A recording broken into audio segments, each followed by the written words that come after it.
everywhere. GBS.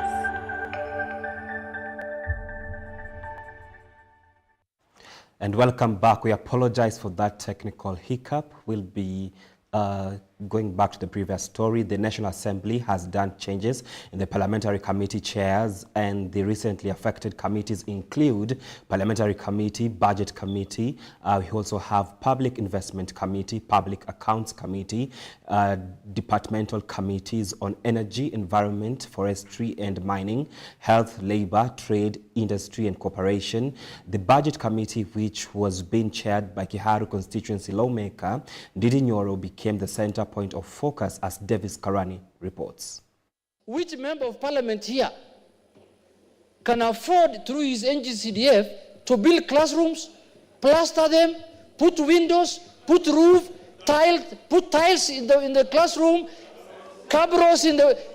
Mr. Speaker, which member of parliament can afford to do that here? The National Assembly on Tuesday turned to be a house full of emotions and exchange of words as parliamentarians raised concerns on the conduct of the Budget and Appropriations Committee Chair Honorable Ndindi Nyoro, alleging that he failed to equally share the national cake. And this morning, a Lagos Songa lawmaker Honorable Samuel Atandi took the mantle of officially leading the Budget and Appropriations Committee as the new chair. I'm going to ensure that we look at the map of Kenya, especially when you are looking at the sharing of resources, and ensure that each and every section of the country is a beneficiary of the resources that Kenyans bestow on us. Atandi will be deputized by Endebess lawmaker Honorable Robert Pukose in the Budget Committee. First, I want to thank the honorable members for giving us this opportunity to serve the committee in the capacities we are in, and I want to congratulate my chair for the position of being elected as the chair of this committee. Ndindi Nyoro and his deputy in the Budget Committee were hosted out on Tuesday, rejoining them to the list of parliamentarians who have faced the whip and the wrath of the broad-based government agreement. And his conduct while serving as the chair in the Budget Committee was fully debated as MPs laid his conduct bare to the floor of the House. We have changed, or you are changing,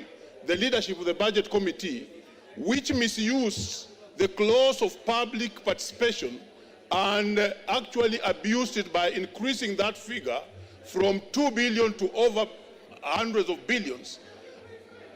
A guillotine, Honorable Speaker, was placed on public participation, and which has disadvantaged Vihiga as a county plus other counties. The beneficiary of that 12 billion shillings is not those counties that public participation was done on, Mr. Speaker.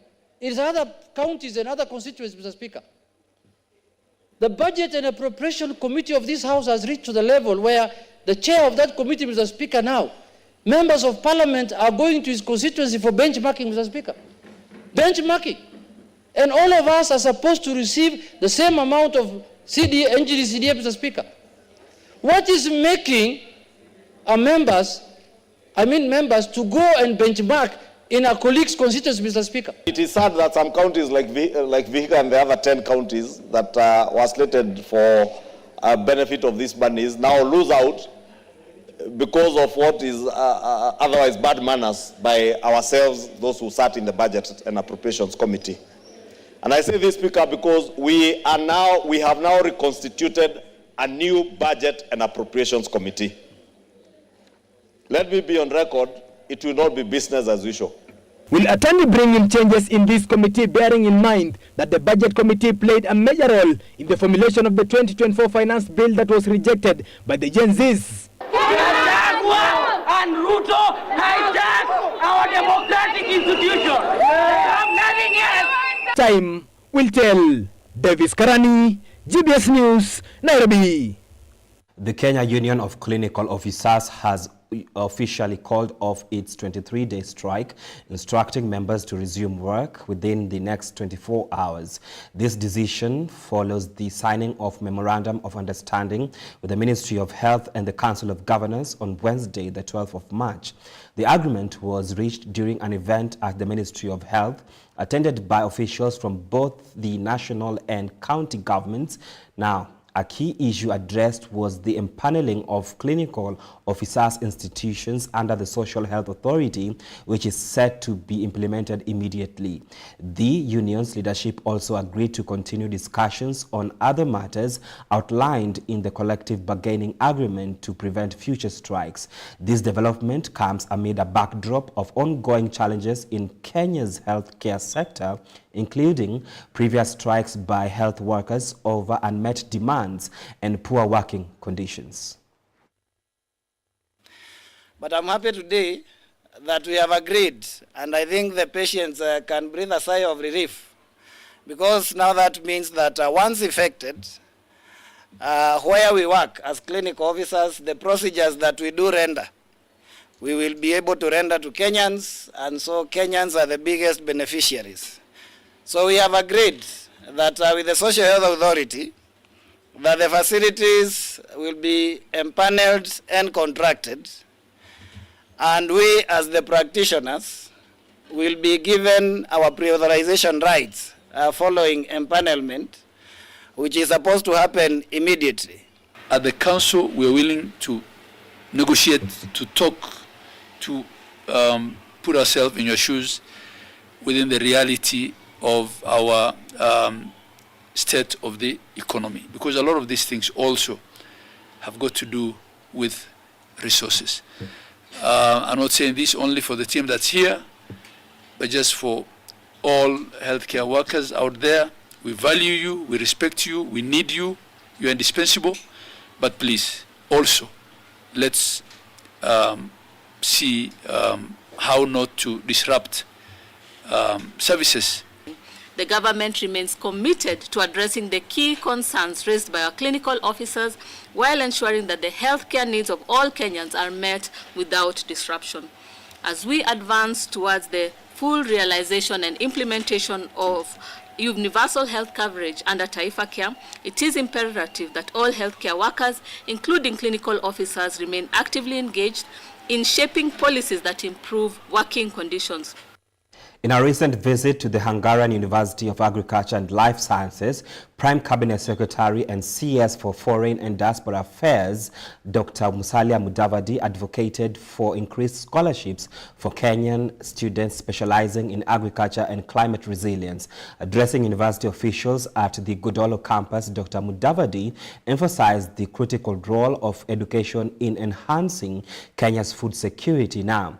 During his tour, Dr. Mudavadi explored potential collaborations between the Hungarian institution and Kenyan entities, particularly the Kenya Seed Company. He highlighted the university's advancement in seed production and proposed partnerships to improve seed quality and agricultural output in Kenya. The visit also included demonstrations of cutting-edge technology such as drone applications for crop protection and air pollution monitoring, underscoring the importance of innovation in addressing agricultural challenges. On the surface of the Mars and the Moon, and of course the temperature problem is.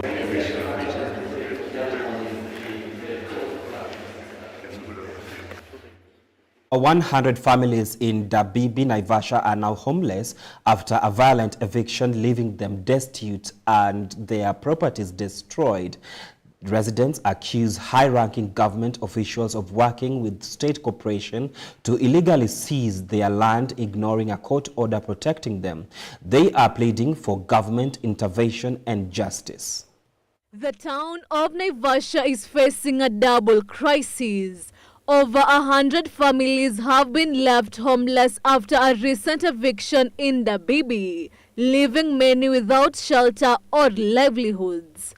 The eviction has sparked controversy, with residents alleging that senior government officers are involved in the process. As a family, we bought this land over 17 years ago from ADC. We've got all the documents in terms of allotment letter, deed plan. We took the transfers to ADC. They have not signed the transfer up to now. But it is something that we were even told by our council.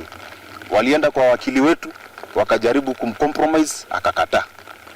And he told us ni nani. So, mimi kile ambacho nitaomba ni kwamba the highest level of impunity ni kutumia public resources kudhulumu mwananchi. The sudden displacement has caused widespread distress and property destruction. Umeona, mimi kununua, mimi sijapatiwa na ADC, nimeuzia na wale walikuwa allotted kwa ADC na wamelipa kila kitu, na nikakuja nikafence, na nimekuwa hapa with the harmony bila kuulizwa na mtu chochote, nikafence, nimekuwa nikilima tukiwa na majirani zangu. Wakati wameweka hiyo ukuta, kaumba fencing master, tukaenda kotini tukiprotest, hiyo ukuta imepitishwa kwa hii mashamba yetu katikati, hata iko pale. Wakati sasa imewekwa, tumeenda kotini, tuko na court order, we are not supposed to be disturbed by anybody. This is impunity. Mtu akikuja, hakuna court order, hakuna nini. Ukimuuliza anasema from above. So hatujui hii above ni mpaka wapi. Tunaumizwa na mahali hapa ni kwetu na mtu ametoa pesa zake. Naivasha Member of Parliament Jen Kihara condemned the evictions, accusing senior officials of orchestrating the crisis. The lawmaker criticized the destruction of a key road, saying the damage was meant to facilitate a land-grabbing opportunity for the perpetrators. Barabara, mimi ndio niliijenga. Niliweka pesa hapa. Niliweka pesa ya kera hapa, ikiwa security road. Sasa pande ile ingine mahali tutaenda, wamechimba mtaro, ndio umeona tumetoka na Nakuru. Kwa sababu hawataki watu waingilie hapa waje waone. Why would they come to disturb people who have been here all along? Why would they do that? Why would they come and demolish houses, demolish fences? For what reason? But that's not all. Naivasha has also been hit by severe flooding, resulting in loss of life and further displacement. The floods have claimed the lives of 3 people, including 2 pastors, and left many families without homes.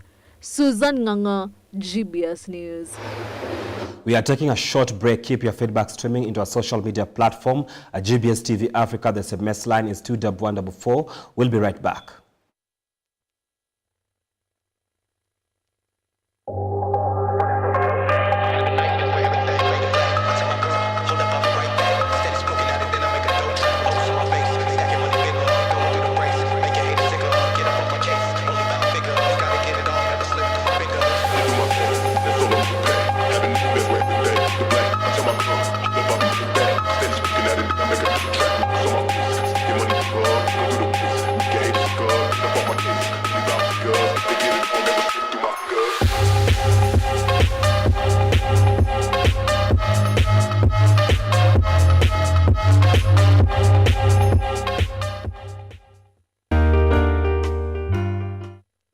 Hi friends, welcome to Fun Story Class. Today I'm gonna tell you the story called The Birth of Jesus. Once upon a time, many years ago, there lived a lady, Mary and Joseph, in the town of Nazareth. They will soon give birth to the Savior who will save their people from all sins. Mary was about to give birth to a baby and they did not have any place to rest.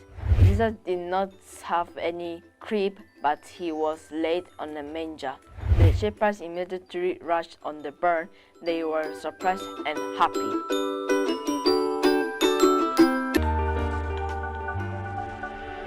Everywhere, GBS.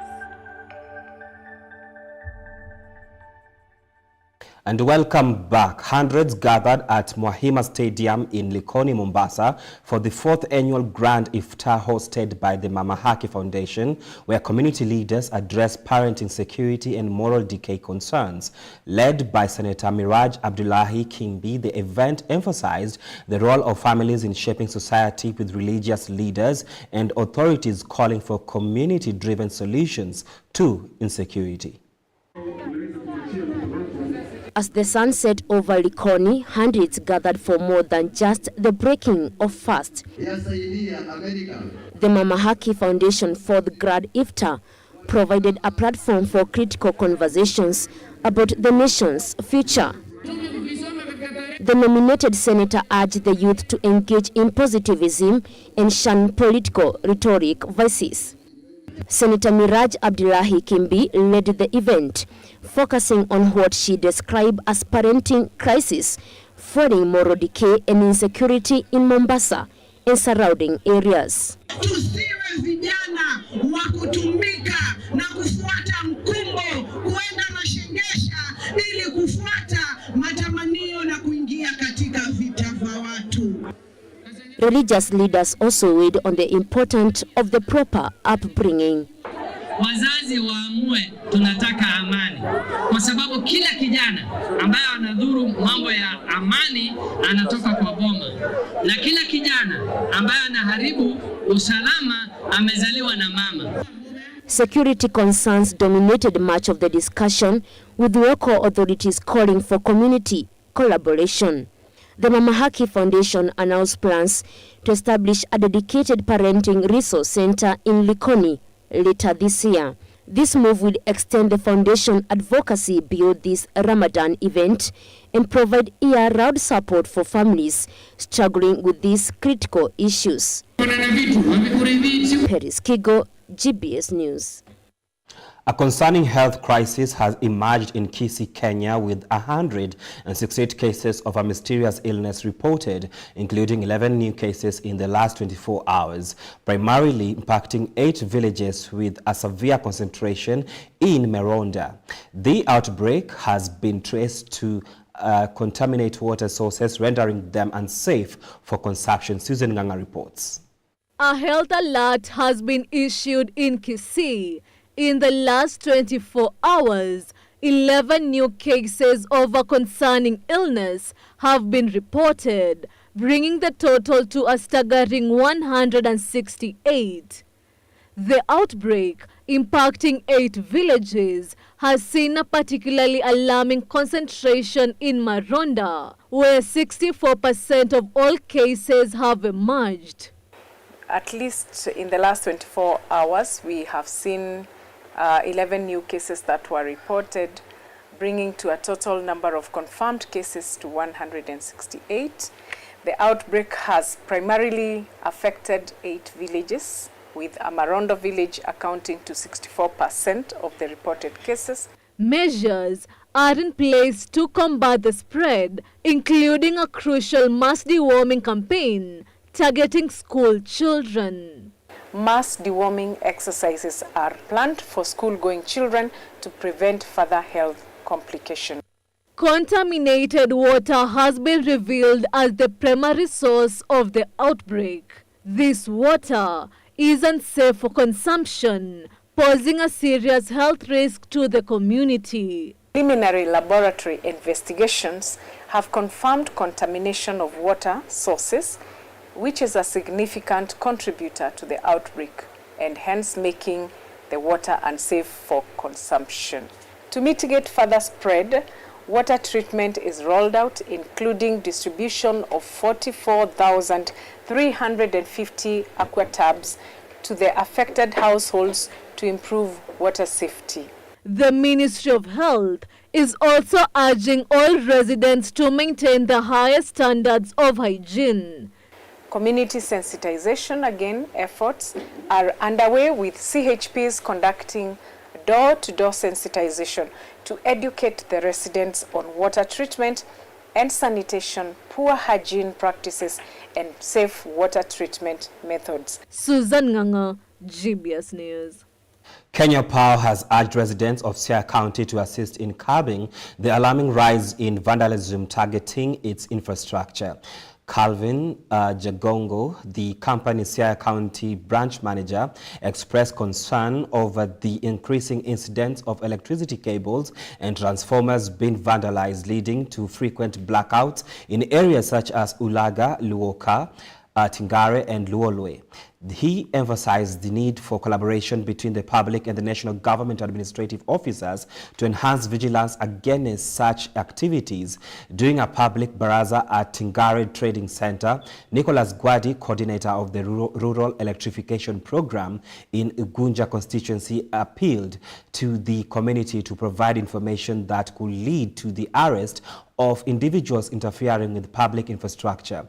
This appeal comes in the wake of Kenya Power's recent revelation that it lost 110 transformers worth 137 million shillings to vandalism between September 2023 and August 2024.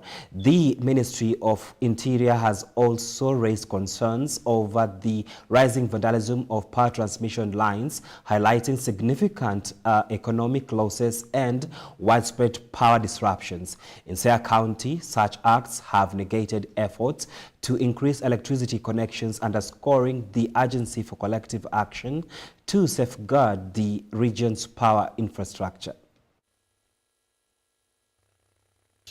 We have realized that the Kenya power infrastructure have fallen prey of vandalism, and it has been happening across the constituency. The trend has been increasing by day. It began by Lower Mbira, where we just visited this morning. The following week, it was here in Tingare. The next week, it was in Luoka. And the week after that, it was somewhere in Lolwe City in the ward. So it is a trend where vandalists do target the Kenya power lines, and they do away with long conductor wires. Mzee here was lamenting that in their village in Ukalama, they don't have power. Yet, instead of going to serve Ukalama, we are now trying to restore power at Uaya, which has been vandalized. So you can see how much this derails development plans and agenda by the government. We were here basically to emphasize to the public to be our support partners in trying to end this menace.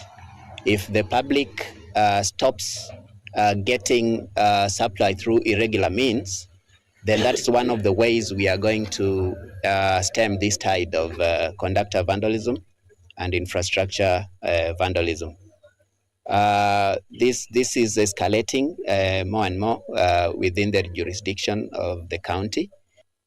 The Ministry of Education, through the State Department of Basic Education, recently held a crucial dialogue on the quality of education and the progress of competency-based education implementation. The event, which took place at St. Faustina Kegoya Girls High School in Kirinyaga County, brought together key education stakeholders to assess the progress of the new curriculum and address emerging challenges. With the first cohort of students set to transition from junior secondary school to senior secondary school, the dialogue served as a platform to discuss solutions for ensuring the smooth implementation of the CBC and improving the education sector. The State Department of Basic Education held an important forum to assess the progress of the competency-based education or CBE system. Key players in education, including officials from the Kenya Institute of Curriculum Development, Kenya National Examination Council, and Teacher Service Commission, gathered to discuss the success, challenges, and future steps of the new curriculum. The event, which took place in Kirinyaga County, focused on key reforms, including teacher management, capacity building, and the transition of students from junior to senior secondary school. Ms. Angatia addressed the challenges of portal congestion, noting that the heavy traffic on the system is due to a high volume of data uploads as part of the assessment of CBE process. She called on school administrators to submit data earlier to avoid last-minute traffic, which leads to system crashes. In terms of the portal, I agree. Sometimes it is down or it's not very friendly, and we accommodate those experiences so that it helps us improve. Remember, it's the first time we have designed the portal for grade 9. So whatever challenges, it's really a lot of traffic. We are talking of 1.3 million learners, and so many details that we are asking therein. So if you really have great challenges, I think it's important to tell us what is not working. Teacher Service Commission Representative Samuel Kyogora also discussed the issue of teacher shortages, explaining that funding issues have hindered the recruitment process. However, he reassured that the Commission has the data necessary to recruit teachers once funds are allocated. They have the data, but now we can only recruit as many as they release the funds. But once we get, we also would wish to staff all of them at once. But now you know the status of where we are. The NAT chairperson for Kirinyaga County, Mwangi Kanayu, emphasized the urgency of preparing teachers for the transition from junior to senior secondary school, as well as addressing the challenges of insufficient CBC-trained teachers. Is a lack of adequate teachers in junior school, and those who are also not CBC compliant.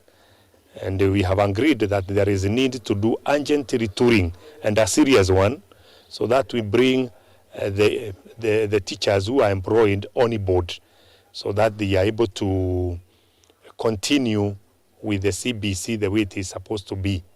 The dialogue concluded with a call for collaboration, feedback, and a commitment to improving the quality of education through the competency-based education system. The discussion served as a step towards addressing the challenges of the new curriculum and ensuring a smoother transition for both learners and educators.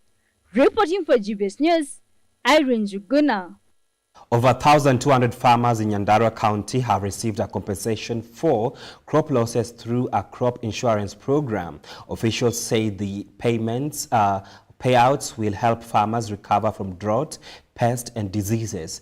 They are also urging more farmers to insure their crops to protect their livelihoods. Over 1,200 farmers in Nyandarua County have received compensation for crop losses under a crop insurance program by Apollo Agriculture. According to Joseph Mtuma, an agribusiness officer with the county government, the insurance payout helps farmers recover from losses caused by droughts, pests, and diseases. Mtuma noted that farmers who register and insure their crops can receive compensation when disasters strike. Umuhimu wa kuinsure mimea ni kwamba wakati mkulima amefanya insurance apati 100% loss, because he will be compensated for the reduction in yield or for what he has lost. Tunawa encourage pia wawe na hiyo insurance ndio ichukue the risk that is involved, especially wakati huu kuna climate change. Officials stressed the need for more farmers to insure their crops to secure their livelihoods and support food security. Speaking at Kasuku Trading Center in Oljor Orok constituency, Eric Wanjau, an official in Apollo Agriculture, noted that in the past, farmers struggled with unpredictable weather, but private insurers are now helping to stabilize their incomes. We are here because they were affected with floods, so they didn't have a proper harvest as expected. We have introduced for this season, we have come up with a product we call soil testing. So a farmer can take up a soil testing package where we carry out the soil testing and we can determine what the farm needs in terms of nutrients and recommend certain products for this farm. Joram Gidinji, a maize farmer in Nyandarua County, expressed concerns over failed rainfall, which continues to affect their harvests. Gidinji showcased that Apollo Agriculture encouraged them to grow drought-resistant crops and adopt conservation agriculture practices to protect the soil and improve productivity. Challenges ambazo wakulima huwa zinawakabilia kama ukosefu wa mvua wa kutosha. Apollo Agriculture pia huwa iko na bima, na tumefika siku ya leo ili wakulima waweze kulipwa bima kwa sababu ya mazao ambayo hawakuweza kuvuna vizuri mwaka uliopita. This initiative was prompted by the county's ongoing crop failures, as well as pest and disease outbreaks that have led to low yields. Will Apollo Agriculture intervention help bridge the gap and ensure that farmers achieve stable incomes from their activities? Vivian Scalabo, GBS News. It is time for us to take a short break. Keep your feedback streaming on our social media platforms. We'll be right back.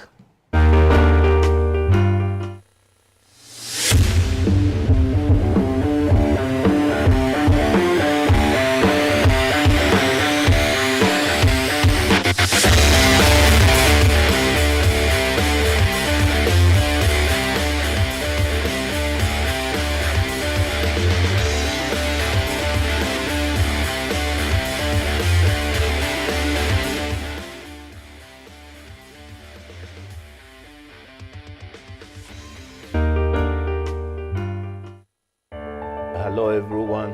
I'm so much thankful to have this precious time to actually share with you the word of God. When I was growing up and when I was attending church, my former church, I was taught that, you know, although I'm saved, but as I, when I commit sin, I become a sinner. And then when I become a sinner, again, I repent my sin every day for it to be forgiven, so that I can be assured of salvation. But when I was living a life of trying to confess my sin each and every day, and believing that I'm a sinner, actually I could not have an assurance of my salvation in my heart. So I thought, and I was taught that my sin is, the deeds which I do outwardly. Until the time I came to realize, for sure, I'm a person who cannot really do good. And the problem is not the deeds which I'm doing outwardly. The problem is the core. The core of my heart itself is evil. Jesus, what he did, he lived among us. And then he died on the cross because of our sin. And then he rose again. The reason why now he did not just resurrect and go to heaven, it is because of, to meet the disciple and to witness that, sin and death could not have any power in his life. He wanted to manifest that eternal life.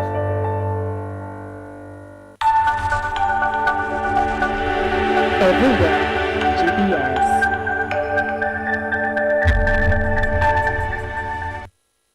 Welcome back to international news. President Donald Trump's decision to impose increased tariffs on steel and aluminium imports went into effect today, expanding protections for U.S. industries.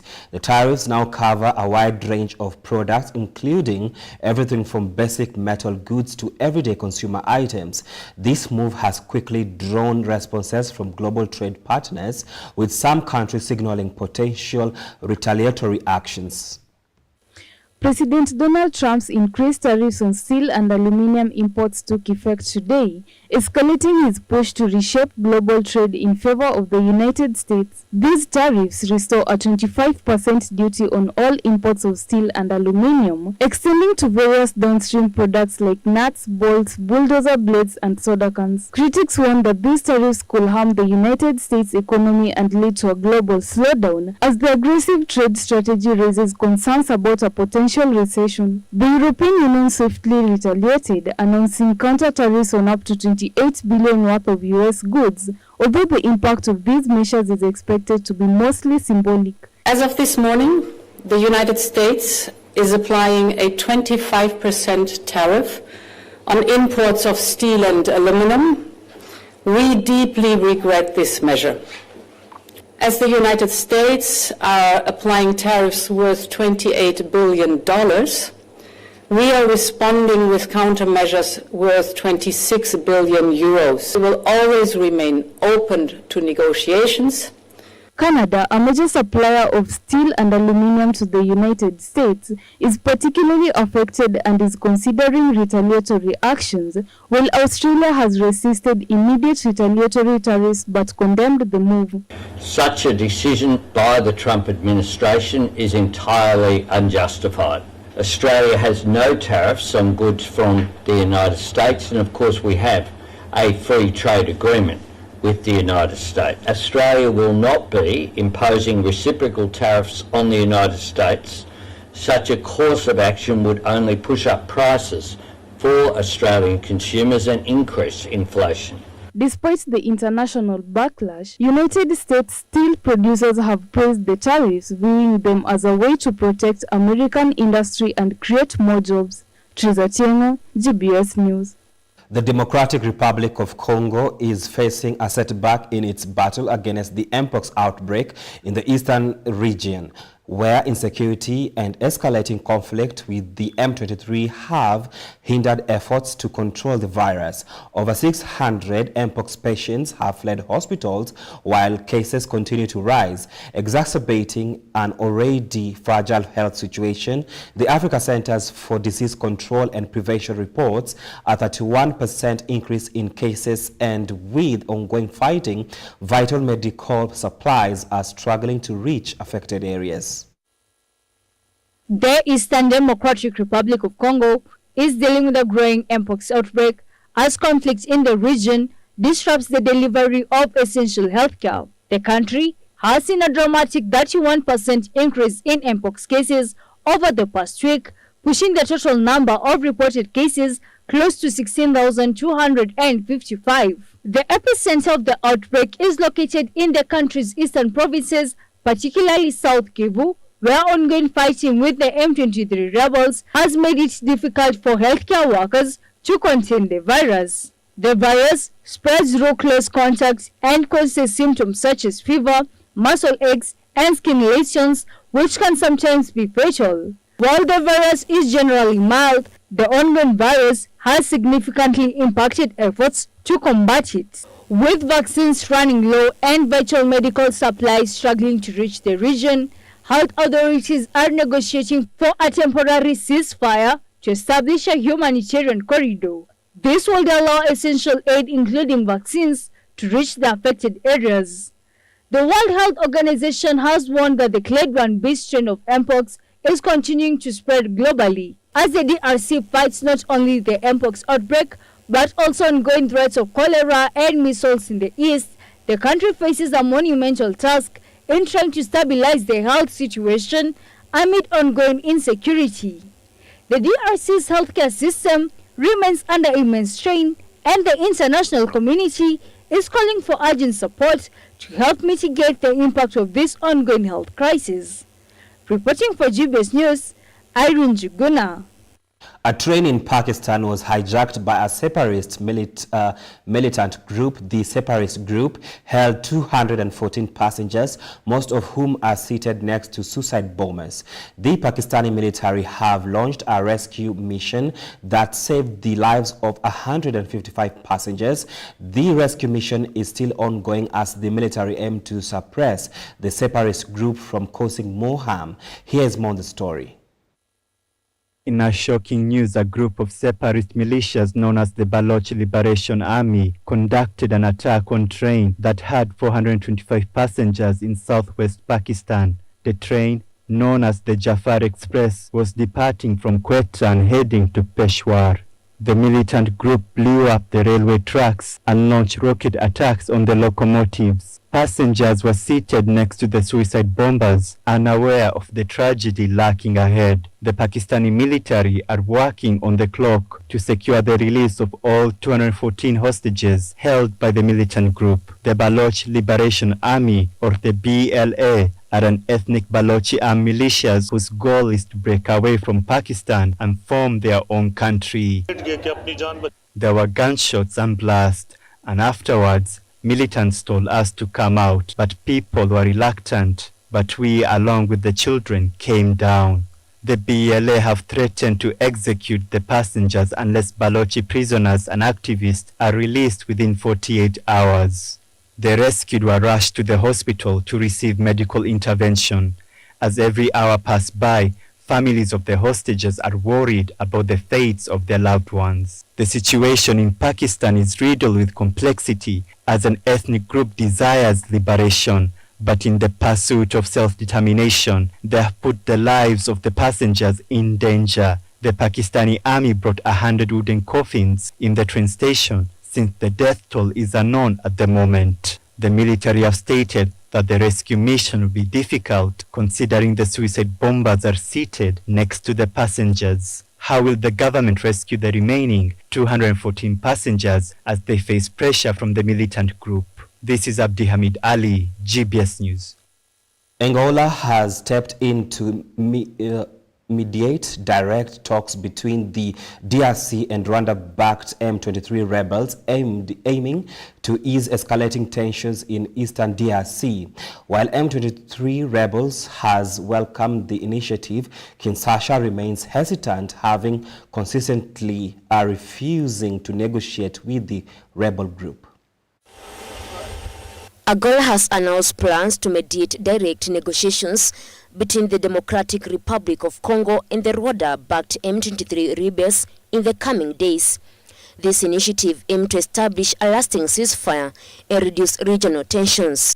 The Congolese government, which has consistently refused to engage in talks with M23, has yet to confirm its participation. A presidential spokesperson acknowledged Angola's initiative, while an M23 deputy spokesperson praised it as a victory of reason and confirmed the group's readiness to engage in talks. The conflict in eastern DRC has intensified since January, with M23 rebels seizing significant territories, including major cities. Angola has been actively mediating to de-escalation tensions between the DRC and Rwanda.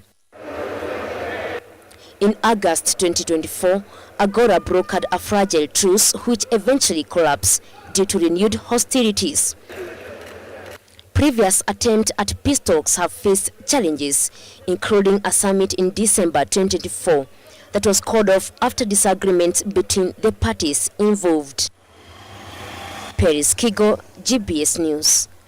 Captain of the Solong has been arrested following a collision with the Stena Immaculate off the East Yorkshire coast.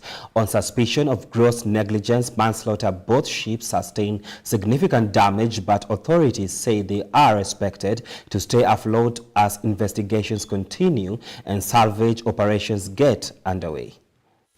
The captain of the Solong, a Portuguese-flagged cargo ship which collided with the U.S.-registered oil tanker Stena Immaculate, a 59-year-old man, has been arrested on suspicion of gross negligence manslaughter after a crew member reported